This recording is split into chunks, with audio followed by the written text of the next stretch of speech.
Alahady feno fifaliana. Ny alahady maraina dia nisy vehivavy nitondra emoka manitra ho amin'ny fatin'i Jesosy. Nisy vato lehibe nanidiny varavaran'ny fasana.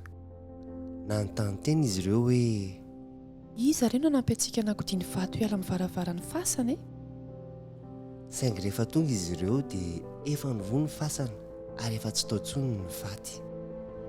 Hoy ny anjely tamin'ireo vehivavy, aza matahotra, fantatro fa mitady an'i Jesosy ianareo, fa tsy ato izy, efa nitsangana velona avy amin'ny maty izy. Mandeha haingana ilazao ny mpianany. Nanambara ny vaovao tamin'ny mpianatra ireo vehivavy. Niazakazaka nakany amin'ny fasana i Petera sy Jaona mba izaha izany.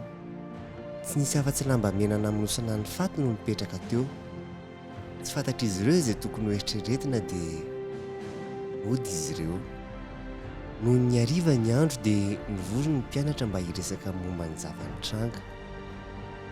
Tamin'izay no nisehon'i Jesosy tamin'izy ireo.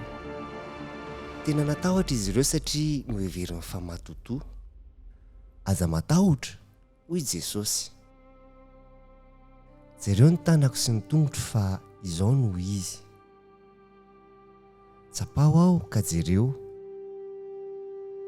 Fa ny matotoa dia tsy mba manana nofo sy taolana tahaka izao hitanareo ahy izao. Ary ny matotoa tsy mihinana, fa izaho anefa noana.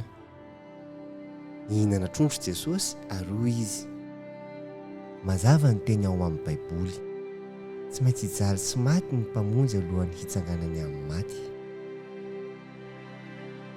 Dia nankiny Jesosy tamin'ny mpianany nihiraka hanambarana ny vaovao mafaly amin'izao tontolo izao. Fa noho ny sorona nataon'i Jesosy dia afaka mamela ny fahotana izay rehetra mitodika aminy Andriamanitra.